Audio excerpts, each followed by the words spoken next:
कई पॉलिटिकल पार्टियां हैं वो चुप बैठी हुई हैं, जो स्मगलिंग सारी बाहर से होके आ रही है। सरकारें आपको लगता है फेल है?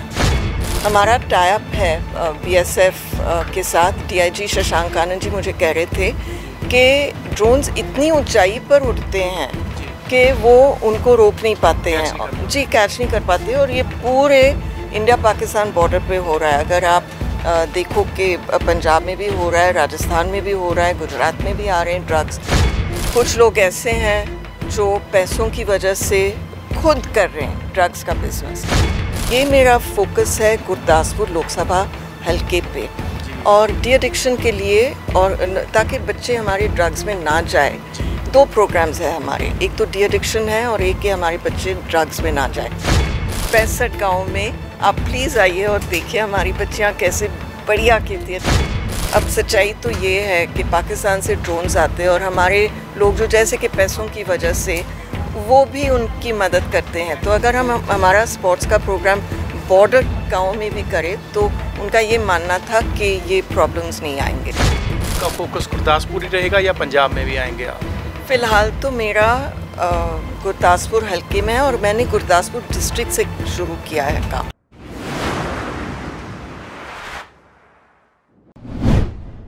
ਪੰਜਾਬ ਦੇ ਵਿੱਚ ਨਸ਼ਾ ਬਹੁਤ ਵੱਡੇ ਪੱਧਰ ਤੇ ਘਰ ਕਰ ਚੁੱਕਾ ਹੈ। ਜੇ ਆਪਾਂ ਗੱਲ ਕਰੀਏ 4-5 ਦਹਾਕਿਆਂ ਦੀ, ਤਾਂ ਪਿਛਲੇ 40-50 ਸਾਲਾਂ ਦੇ ਵਿੱਚ ਇਹ ਚੱਲਣ ਸ਼ੁਰੂ ਹੋ ਗਿਆ ਸੀ ਤੇ ਹੁਣ ਰੋਜ਼ ਕਿਸੇ ਨਾ ਕਿਸੇ ਘਰ 'ਚੋਂ ਇਹ ਖਬਰ ਆ ਜਾਂਦੀ ਹੈ ਕਿ ਨਸ਼ੇ ਦੇ ਦੈਂਤ ਨੇ ਇੱਕ ਨੌਜਵਾਨ ਪੁੱਤਰ ਨੂੰ ਨਿਗਲ ਲਿਆ। ਧੀਆਂ ਵੀ ਇਸ ਤੋਂ ਪਿੱਛੇ ਨਹੀਂ ਹੈਗੀਆਂ।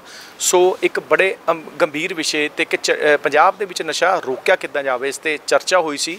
ਗੁਰਦਾਸਪੁਰ ਤੋਂ भाजपा पार्टी वालों लंबा समा नुमाइंदगी करने वाले बतौर सांसद विनोद खन्ना जी की धर्म पत्नी कविता, जिन्होंने कि कविता विनोद खन्ना फाउंडेशन बनाई है, वो भी इस शामिल हुए हैं। साढ़े नाल मौजूद ने, गलबात करते हैं। नमस्कार मैडम। नमस्कार जी।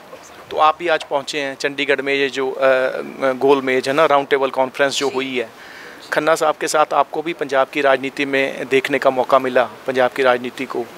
तब पंजाब में नशा कितना था? देखो, हमारा पहला इलेक्शन जो हमने लड़ा है वो 1998 में है जी। तो 26 साल से मैं यहाँ काम कर रही हूँ, और जब हम यहाँ आए थे तब भी लोग नशे की बात करते थे। इशू बन चुका था। हाँ, इशू बन चुका था, लेकिन ऐसा था कि जैसे पहले जिस तरह से अभी है वैसा तो बिल्कुल नहीं था। मुझे याद है कि 2007 में राहुल गांधी ने एक सर्वे कराया था और वो कह रहे थे कि पंजाब में 70% युवा ड्रग्स ले रहे हैं। और 2009 में हमने ये बहुत बड़ा मुद्दा बनाया था, क्योंकि उस समय कांग्रेस की यूपीए की सरकार थी। तो तब भी लोग कह रहे थे कि नशा फैल गया है। लेकिन मुझे लगता है कि अब वो जो नशीली पदार्थ है वो बहुत भयानक बन गए हैं। और जैसे कि अभी हमारे कॉन्फ्रेंस में किसी ने कहा कि हमारी दादी ही हमको देती थी अफीम, बच्चों को देते थे। राजदेव सिंह खालसा। हाँ जी, वो कि वो हाँ, दादी खाती थी, बच्चों को भी खिलाते थे। तो वो जो एक था, जैसे कि गांजा लेते हैं, अब आप हरिद्वार जाओ, चरस तो लोग लेते ही हैं, लेकिन ये जो केमिकल और ये जो सिंथेटिक ड्रग्स आए हैं, ये तो बहुत ही ज़्यादा बढ़ गए हैं। क्या वजह क्या मानते हैं कविता जी आपके पंजाब में? ये जैसे कह रहे हैं कि कई पॉलिटिकल पार्टियां हैं वो चुप बैठी हुई हैं, जो स्मगलिंग सारी बाहर से होके आ रही है। सरकारें आपको लगता है फेल है? सबसे पहले तो मैं मानती हूँ कि ये एक प्रॉक्सी वॉर है जी। ये मैं गुरदासपुर में मैंने काम किया है 26 साल विनोद जी के साथ, कदम से कदम मिलाकर। और अब क्या हो रहा है कि ये ड्रोन से, पाकिस्तान से इतने बड़े बड़े ड्रोन्स हैं, हाँ, ड्रोन्स इतने बड़े हैं और वो पूरा भरते हैं, मतलब बैग भी इतनी बड़ी होती है, और वो ओपियम और ऐसे ड्रग्स ड्रॉप करते हैं। हमारा टाइप है बीएसएफ के साथ। डीआईजी शशांक आनंद जी मुझे कह रहे थे कि ड्रोन्स इतनी ऊंचाई पर उड़ते हैं कि वो उनको रोक नहीं पाते हैं जी, कैच नहीं कर पाते। और ये पूरे इंडिया पाकिस्तान बॉर्डर पे हो रहा है। अगर आप देखो कि पंजाब में भी हो रहा है, राजस्थान में भी हो रहा है, गुजरात में भी आ रहे हैं ड्रग्स।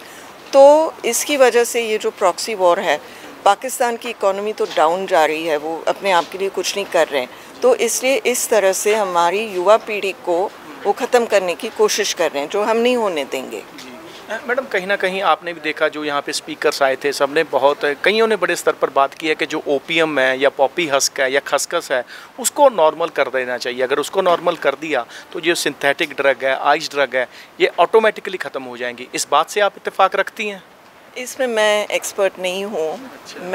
मैं ज़्यादा नशा के बारे में जानती भी नहीं हूँ, लेकिन तो मैं इस पे मैं कमेंट नहीं कर सकती। पुलिस लगती है आपको फेल है? क्योंकि रोज़ आप अखबारों में देखते हैं, पढ़ते हैं, सुनते हैं मीडिया में कि यार वहाँ सरेआम वहाँ स्मगलिंग हो रही है, ये हो गया, वो हो गया। पुलिस फेल लगती है आप? मुझे लगता है कि समाज को जिम्मेदारी देनी चाहिए।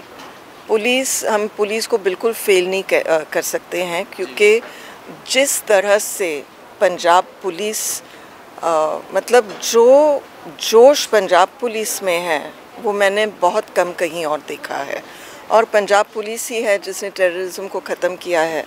तो मैं कभी पंजाब पुलिस को नहीं बोलूँगी कि वो फेल हो गई है। मेरे पॉलिटिकल प्रेशर्स, कई बार ऑफिसर बोलते हैं हमें पॉलिटिकल प्रेशर है उस स्मगलर को छोड़ने का। इसलिए मैं कह रही हूँ कि समाज की गलती है, समाज आगे नहीं आया है ठीक से। इसमें सेल्फ रिस्पॉन्सिबिलिटी, सोसाइटी को कुछ लोग ऐसे हैं जो पैसों की वजह से खुद कर रहे हैं ड्रग्स का बिजनेस। कुछ माताएं हैं, कुछ पिता है, सब ड्रग्स का बिजनेस कर रहे हैं, पैसे कमा रहे हैं उससे। फिर हम ये भी देख रहे हैं, जो मैं खुल के बोल रही हूँ, मैंने जो देखा है इलेक्शंस में, कि पहले तो इलेक्शंस बिल्कुल साफ थे, फिर एक समय ऐसे आ गया जहाँ लोग कहते थे कि नहीं, बस्तियों में शराब बांटनी चाहिए, बिना शराब बांटे आपको वोट नहीं दे, पैसे भी दिए जाते थे। आपको पता है, ये मतलब ये सब छुपी हुई बातें हैं नहीं, कोई इसी के बारे में बात नहीं करता है, लेकिन सच्चाई तो ये है। और रिसेंटली मैं ये भी सुनने में आ रहा है कि चिट्टा भी बांटा जाता है ऐसे। तो मुझे लगता है कि पूरे समाज को जिम्मेदारी लेनी चाहिए। हम किसको पावर देते हैं, इस पे हमारा पूरा ध्यान होना चाहिए। गुरदासपुर का कैसा हाल है ड्रग्स को लेकर? गुरदासपुर का है काफ़ी मतलब चैलेंजिंग तो है, बहुत चैलेंजिंग है। आप अपने क्या सोचती हैं, कैसे हम युवाओं को, नौजवान पीढ़ी को इससे दूर कर सकते हैं, क्या करना चाहिए? इसी मकसद से मैंने कविता और विनोद खन्ना फाउंडेशन स्थापित किया। मैं आर्ट ऑफ लिविंग की ट्रस्टी रही हूँ, 13 साल में ट्रस्टी थी, और फिर खन्ना साहब भी उससे जुड़ गए थे कई साल पहले। हाँ, वो तो हम पहले दोनों ओशो के साथ हैं, उसके बाद जब हम गुरुदेव श्री रविशंकर जी से मिले तो मेरे लिए तो बात ही अलग थी, और हम दोनों उनके शिष्य और भक्त बन गए। तो मैं आर्ट ऑफ लिविंग की ट्रस्टी रही हूँ 13 साल, और गुरुदेव के साथ मैंने बहुत काम किया है। लेकिन उनकी आज्ञा लेकर 2 साल पहले मैंने अपनी कविता और विनोद खन्ना फाउंडेशन स्थापित की, क्योंकि मुझे गुरदासपुर पे फोकस करना था। As a art of living trustee मेरा फोकस था पूरे इंडिया में, लेकिन बहुत कुछ सीखा मैंने उसमें, क्योंकि हम गाँव में काम करते थे। और ये मेरा फोकस है गुरदासपुर लोकसभा हलके पे, और डी एडिक्शन के लिए, और ताकि बच्चे हमारे ड्रग्स में ना जाए। 2 प्रोग्राम्स है हमारे, एक तो डी एडिक्शन है और एक कि हमारे बच्चे ड्रग्स में ना जाए। तो उसके लिए हम हर गांव में स्पोर्ट्स कर रहे हैं। ये हम फ्री ट्रेनिंग देते हैं बच्चों को, उसको स्पॉन्सर करता है कविता और Vinod Khanna foundation in partnership with round glass foundation और आर्ट ऑफ लिविंग। तो फिलहाल ये कुछ ही महीनों में 65 गाँव में रोज़ 65 गाँव में आप प्लीज़ आइए और देखिए हमारी बच्चियाँ कैसे बढ़िया करती है, लड़के और लड़कियाँ। और लेवल पर काम कर रहे हो बड़ी जल्दी। कितनी देर हुई है फाउंडेशन बने? हाँ, फाउंडेशन की स्थापना हुई फरवरी में 2023 में। लेकिन मुझे वो थोड़ा सा सेटअप करना पड़ा, पेपर वर्क और सब कुछ है। तो मार्च से हमने शुरू किया है। 1 साल में हमारे, ये पहले राउंड ग्लास फाउंडेशन और आर्ट ऑफ लिविंग का टैब था। फिर मैंने कहा कि मैं ये पूरे पंजाब के लिए कर रहे हैं। मैंने कहा कि मैं गुरदासपुर की जिम्मेदारी ले रही हूँ, और उस समय 20 गांव थे, अब हमारे 65 गांव हो गए जहाँ रेगुलरली फुटबॉल का ट्रेनिंग होता है। अठवाल गांव में हमारी 6 लड़कियाँ डिस्ट्रिक्ट टीम में गई हैं। और डिस्ट्रिक्ट टीम सेमीफाइनल्स तक पहुँच गई।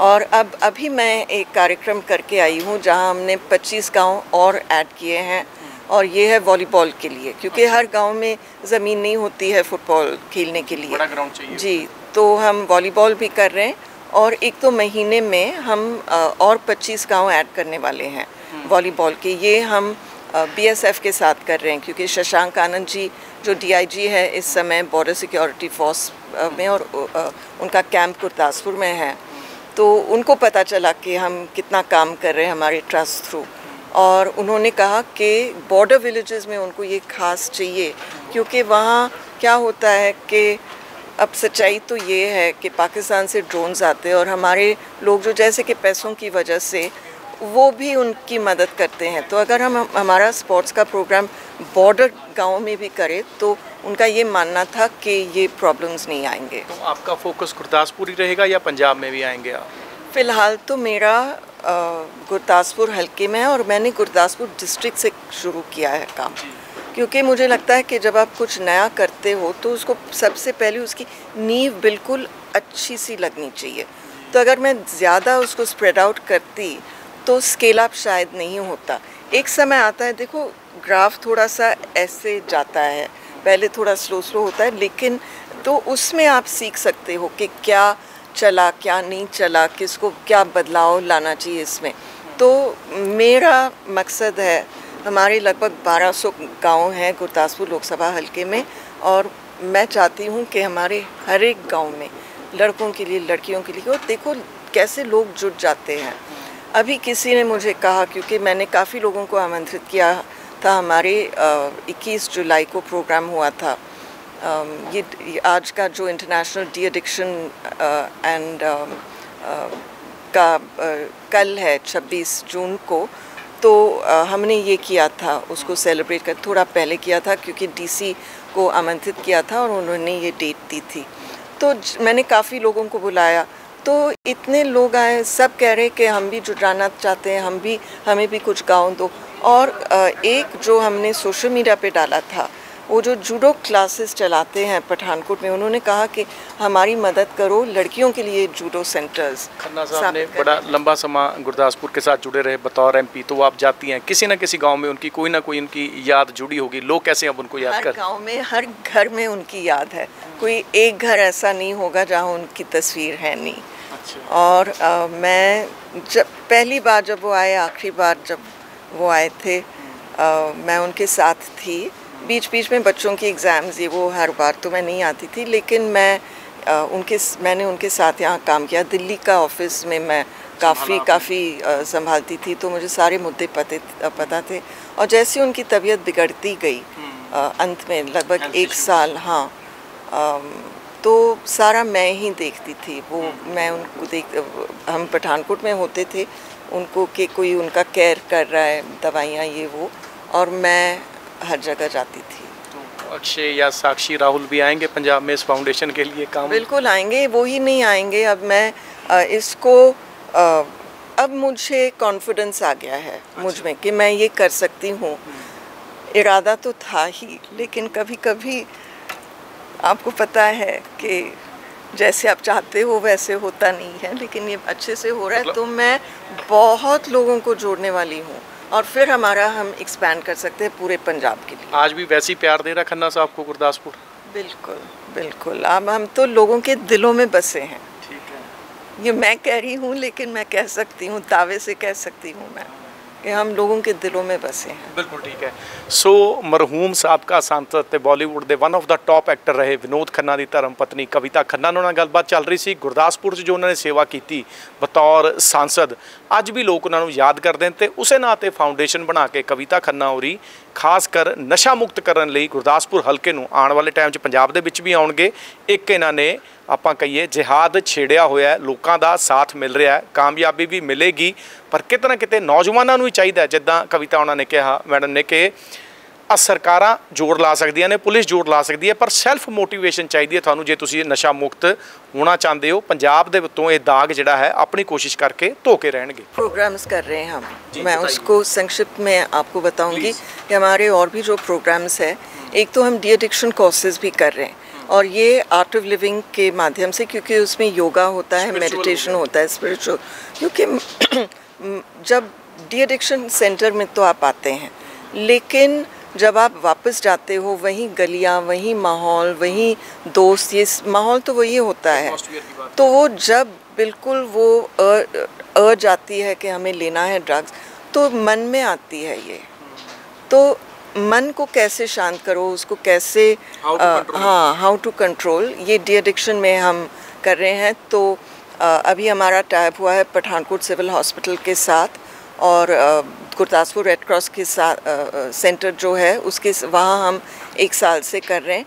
लेकिन बहुत बड़ी बात है, मैं इंटरनेशनल योगा डे पर पठानकोट में जो सब जेल है वहाँ गई थी और पता चला कि वहाँ 70 से 80% जो कैदी हैं वो नशा लेने की वजह से वहाँ कैदी बन गए हैं, जेल में हैं। तो अब हम उनके लिए कॉज करा रहे हैं ताकि आप, हाँ नहीं, ये आर्ट ऑफ लिविंग का डी एडिक्शन का प्रोग्राम करा रहे हैं हम, ताकि उनको वो हम टूल्स देते हैं। से जेल में रखने से डरते तो नहीं है ना वो, मतलब जब वो रोक नहीं सकते अपने आप को, तो हम उनको वो टूल्स दे रहे हैं, उनकी आदत बन चुकी है। हाँ, हम उनको वो सिखा रहे हैं कि इसको आप कैसे बंद कर सकते हो। जब ये व्हेन यू गेट दैट अर्ज, how do you resist it, और कैसे उसको पार कर सकते हो। बिल्कुल ठीक है। और हम स्किल डेवलपमेंट भी कर रहे हैं, क्योंकि ये भी बात है कि हमारे बच्चों को, युवाओं को जब नौकरी नहीं होती है, फालतू इधर इधर घूमते रहते हैं, तो तब भी वो नशे में जाते हैं। तो हम स्किल डेवलपमेंट भी कर रहे हैं हम। और एक बहुत बढ़िया प्रोग्राम हमने किया था, तब मैंने आज़ादी के अमृत महोत्सव के तहत गवर्नमेंट ऑफ इंडिया ने आर्ट ऑफ लिविंग को बोला था कि आप 1 घंटे का लेक्चर मेडिटेशन और मेंटल हेल्थ पे दीजिए। उसका नाम बनाया था उन्होंने हर घर ध्यान जी। तो ये कोविड की वजह से, कि कोविड में इतना तनाव आ गया था बच्चों में, पढ़ाई की हाँ वो स्ट्रेस आ गया था, पढ़ाई नहीं हो रही थी ठीक से, वो मोबाइल पे करना, एक ही मोबाइल हो या सबके पास तो नहीं थे, कैसे करो ऑनलाइन, फिर घर में डोमेस्टिक वायलेंस इतना बढ़ गया था, तो बच्चों में बहुत ज़्यादा तनाव आया था। और गवर्नमेंट ने हमें बोला था कि तो आर्ट ऑफ लिविंग के ट्रस्टी के नाते मैंने ये गुरदासपुर में खुद मैंने 60 से ज़्यादा स्कूल्स कॉलेजेस में जाकर ये 1 घंटे का मेंटल हेल्थ और मेडिटेशन पर ये कोर्स लिया है।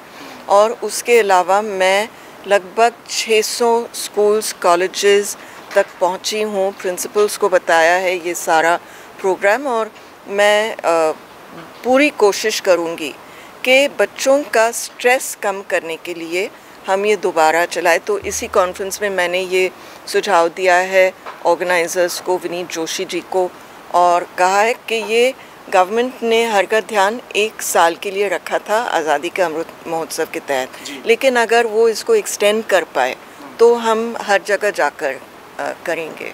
Thank you. सो इदां दे काम है जिहड़ा समाज सेवी जथेबंदियां ਵੱਲੋਂ ਕੀਤੇ ਜਾ ਰਹੇ ਨੇ। ਹੋਰ ਨਵੀਆਂ ਤੇ ਤਾਜ਼ੀਆਂ ਅਪਡੇਟਸ ਲਈ ਜੁੜੇ ਰਹੋ ਸਾਡੇ ਨਾਲ। ਹੁਣ ਦਿਓ ਬਲਜੀਤ ਮਰਵਾਹਾ ਨੂੰ ਇਜਾਜ਼ਤ। ਧੰਨਵਾਦ।